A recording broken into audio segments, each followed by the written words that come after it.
Good afternoon, crafters. We thought it would be useful to show you exactly how we have been pressing our sliders that are going to be arriving very shortly. We found it extremely useful to use a turbo vinyl, which is a HTV that presses using a lower temperature and at a much quicker time. So this one in particular we're going to use today is the GM Turbo. It says light blue there, but I think that they obviously have the wrong label. It's meant to be the lilac.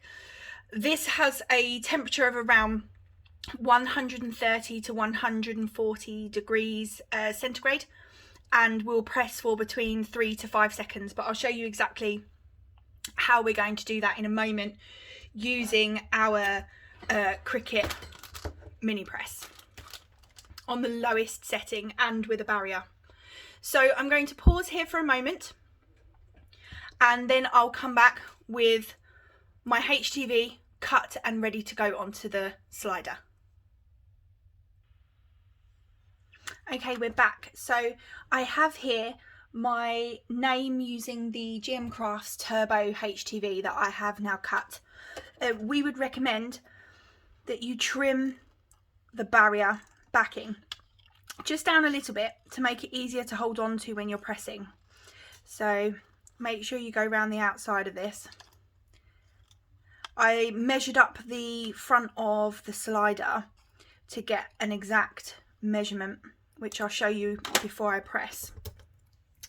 I've made it a 5 centimeters. This is for a size 27, which is roughly, for example, around I think it's a 9 to a 10 UK sizing, and as you can see that sits on there quite well. Now what we would again recommend using the Cricut mini press, which is what we have here. I've been using it on the first heat setting. We wouldn't recommend going any higher than that because you are at risk of melting or tarnishing the top of the slider here. And we would also recommend using a barrier. Here we have some baking parchment that covers the whole shoe, not just the HTV, but the whole upper part of the slider that you're going to be pressing.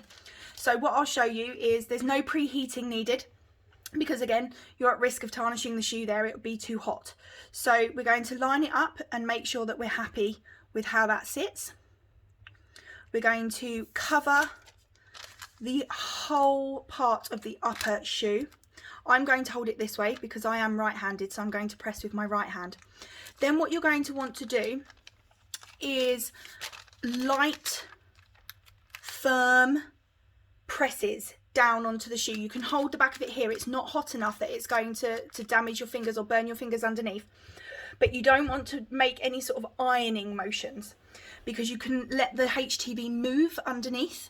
So what you're going to want to do is just short bursts on top of the shoe, and I'll show you here.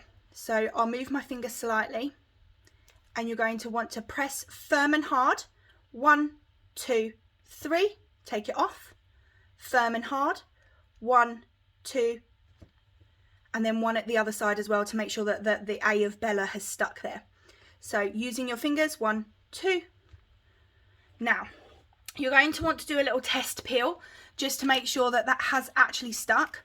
What you can do is you can see that there hasn't been any damage to the rest of the slider here because we used the baking parchment to cover all of it. So I'd give it a second just to let it cool a little bit because the Turbo from GM Crafts requires a warm peel, not a hot peel. Again, that's why we suggest using some sort of Turbo HTV because you really don't want to have that heat press on there for much longer than a couple of seconds, 3 maximum at any one time on the lowest setting. So I'm just going to try a small peel here. Now, as you can see, that has taken beautifully. And there's going to be no coming off of that either. What I'll do is I'll show you the other shoe as well. You can drop off here if you want to, but I'll again show you what I'm going to do with this shoe to match up. So I've cut a second Bella.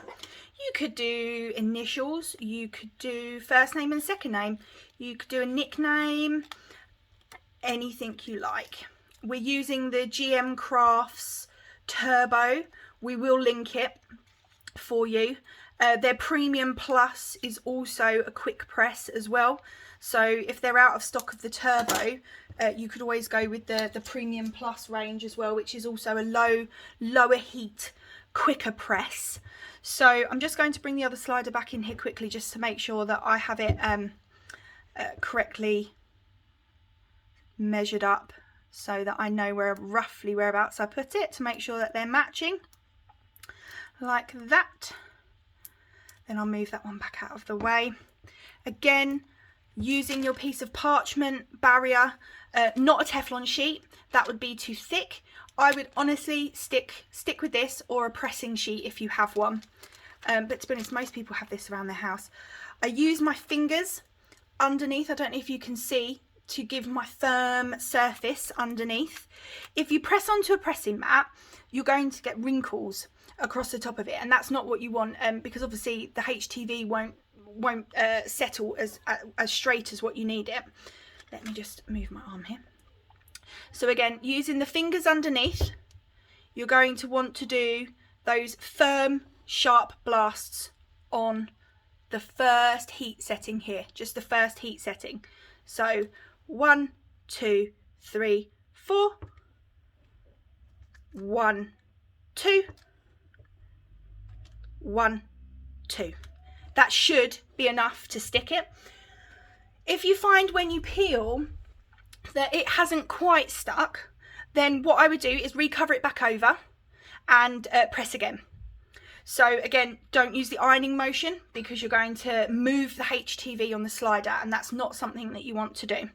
So here's our HTV. We'll give it a second, because we obviously want to make sure that that peels nicely. Let's test a corner. Lovely. And there you go. No tarnishing across the other part of the slider. And that is on there firm. That is exactly what we did when we applied the HTV that was also water tested.